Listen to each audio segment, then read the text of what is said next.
Baik, selanjutnya kita ke organ yang kedua, yaitu hidung. Organ penghidu ya dan jalur pernafasan. Nah, hidung itu secara umum dia punya dua rongga besar ya. Dua rongga besar nostril. Punya dinding pemisah ya, septum ya, dinding pemisah ya, ini septum ya. Septum ya, tulang dia yang septum itu merupakan tulang tipis ya, tulang tipis. Ada rongga hidung dilapisi rambut dan membran untuk fungsinya yang mensekresi atau mengeluarkan lendir-lendir. Yang lendir ini berfungsi untuk apa sih nanti ya? Untuk menghangatkan ya, untuk mengatur kondisi di hidung dan sebagainya. Oke. Ini kita lihat lebih detail ya, anatomi fisiologi dari hidung seperti apa.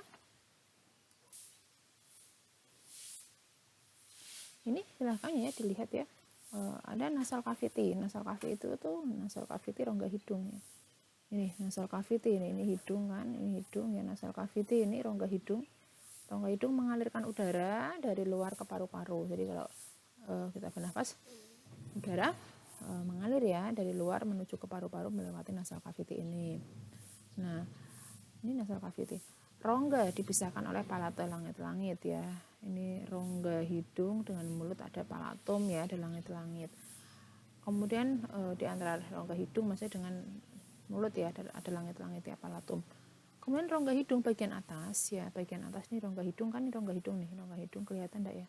Rongga hidung. Nah, bagian atas rongga hidung di sini memiliki saraf-saraf reseptor. Ini saraf-saraf itu di sini banyaknya di atas ya, di atas rongga hidung.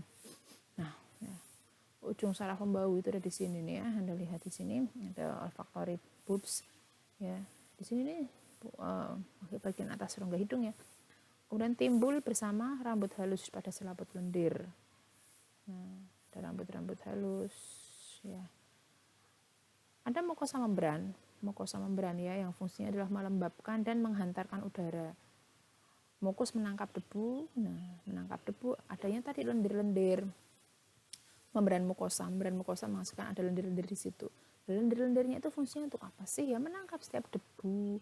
Ada debu masuk, ada bakteri, ada partikel lain yang masuk ke hidung.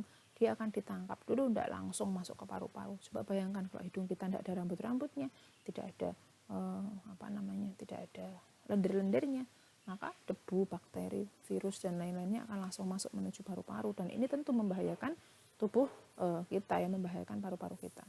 Bersyukurnya bahwa kita punya rambut-rambut di dalam hidung, kemudian punya tadi mukus ya, mukus itu lendir-lendir yang menangkap kalau ada debu ya, bakteri dan sebagainya akan ditangkap, terperangkap di situ. Sehingga kalau Anda dari tempat yang daerah polusi udaranya tinggi, kemudian ada contoh lah Anda ke tempat yang baru pembakaran ya, baru ke area yang baru dibakar gitu ya, misalnya bakar sampah atau apa gitu ya. Nah, itu kan udah debu udaranya kotor gitu kan, debunya kotor, ada debu masuk ke hidung, nanti hidungnya kan kalau kita gini ya, nah hitam gitu kan, ada hitam-hitamnya, karena hitam-hitam tadi adalah kotoran yang disaring oleh lendir-lendir di hidung. Nah, jadi ya ini alhamdulillah ya, kita bersyukur sekali ya punya bagian yang begitu detail, yang begitu kompleks dalam hidung kita. Nah, kaitannya dengan tadi ya, Anda kalau bersihkan hidung ya, karena adanya lendir, rambut-rambut di situ bermanfaat buat hidung kita. Kalau Anda bersihkan hidung, jangan sampai itu rambut-rambutnya dicudi ya. Mohon maaf ya, ada yang ngupil gitu, mohon maaf ya. Ngupil gitu apa ya, Dok ya? Jadi jangan sampai si rambut-rambut itu ditarik iya, dicabuti gitu. Ya, karena itu punya fungsi ya di situ. Kemudian juga fungsi kelembaban juga yang pasti. Si lendir tadi, kemudian rambut, dia punya fungsi untuk melindungi hidung, juga untuk melembabkan kondisi hidung, begitu kan, biar tidak terlalu kering ya. Kemudian mekanismenya, ini bagaimana tahapannya dari mulai ada rangsangan bau sampai dengan kita mendefinisikan ini bau apa. Anda lihat di gambar ini ya. Jadi indera penciuman itu erat kaitannya dengan gastrointestinal ya. Indera penciuman kita itu erat kaitannya dengan gastrointestinal. Apa sih gastrointestinal? Gastrointestinal adalah sistem pencernaan ya, sistem pencernaan. Gastro kan lambung ya. Gastrointestinal itu katanya apa sih, dari mulai mulut, kemudian ke kerongkongan, ke lambung, kemudian ke usus, itu namanya gastrointestinal ya, sistem pencernaan kita. hidung ini kaitannya erat sekali dengan gastrointestinal. Anda ya, kalau contoh aja lah, Anda kalau misal ada makanan sedap gitu ya, ada makanan di depan kita sedap gitu ya, bau ini langsung kemerucuk ya, langsung aduh kok jadi lapar ya gitu. Nah sensasinya begitu ya, karena memang sangat erat kaitannya dengan sistem pencernaan. Kemudian reseptor penciuman ini merupakan reseptor jauh ya, reseptor jauh artinya bahwa dalam jarak beberapa meter saja kadang kita sudah membau gitu ya, reseptor jauh ya. Reseptor penciuman itu merupakan reseptor jauh, artinya kita untuk bisa mencium sesuatu itu tidak harus didekatkan sekali ya. Kadang berapa meter, 2 meter, 3 meter, apalagi kalau bau busuk gitu ya, di kelas ada bau busuk gitu kan misalnya, itu udah langsung terasa kan, peka sekali. Nah, reseptor olfaktorius di dalam bagian khusus mukosa hidung, di antara ini ada 20 sampai juta sel reseptor. Nah, ini Masya Allah ya, 10 sampai 20 juta sel reseptor yang menerima rangsang ya, stimulus. Reseptor olfaktorius di dalam bagian khusus mukosa. Nah, ini prosesnya nih ya. Ketika ada bau masuk ke hidung, itu dia akan merangsang sistem olfaktorius. Nih saraf olfaktorius ini ada bau masuk ke hidung. Bau masuk ke hidung ya, merangsang nervus olfaktorius. Bau gasnya kemudian menguap ya menuju kafum nasal. Nah, ini dari sini dulu bau masuk ketangkap di sini. Kemudian bau gasnya menuju ke kafum nasal. Kafum nasal rongga hidung tadi ya, melalui nostril, kemudian ke sinus superior ya, sinus superior, gas larut dalam mukus. Gasnya itu akan larut dalam lendir-lendir itu, mengaktifkan reseptor saraf ini ya. Jadi ini masuk ke dalam, kemudian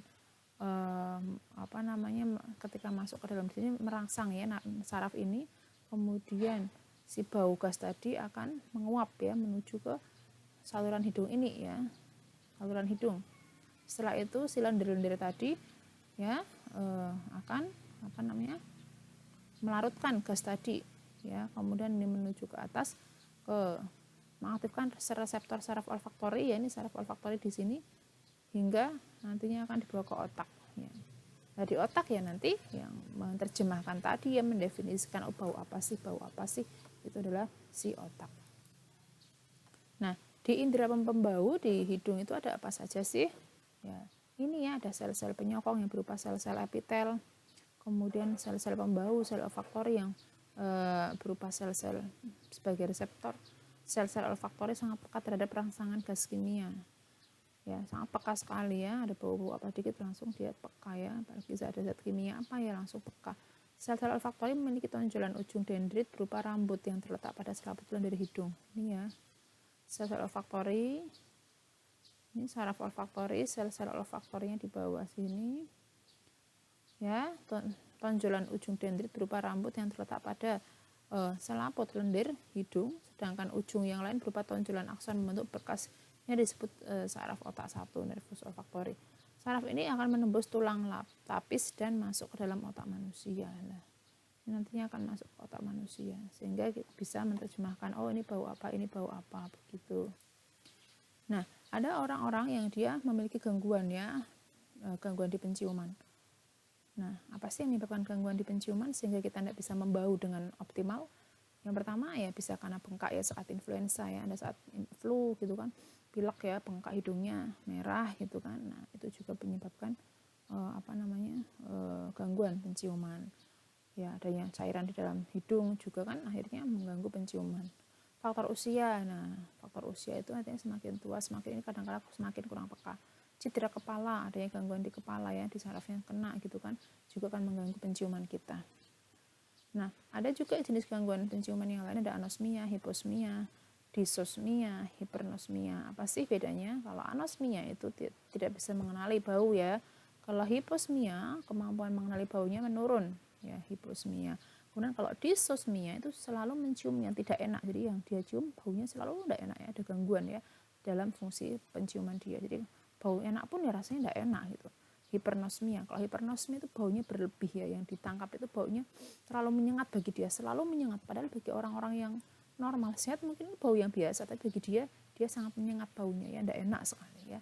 Ini gangguan-gangguan penciuman yang bisa terjadi pada manusia ya. Semoga kita jangan sampai ya mengalami ini ya, dijaga kesehatannya dengan baik.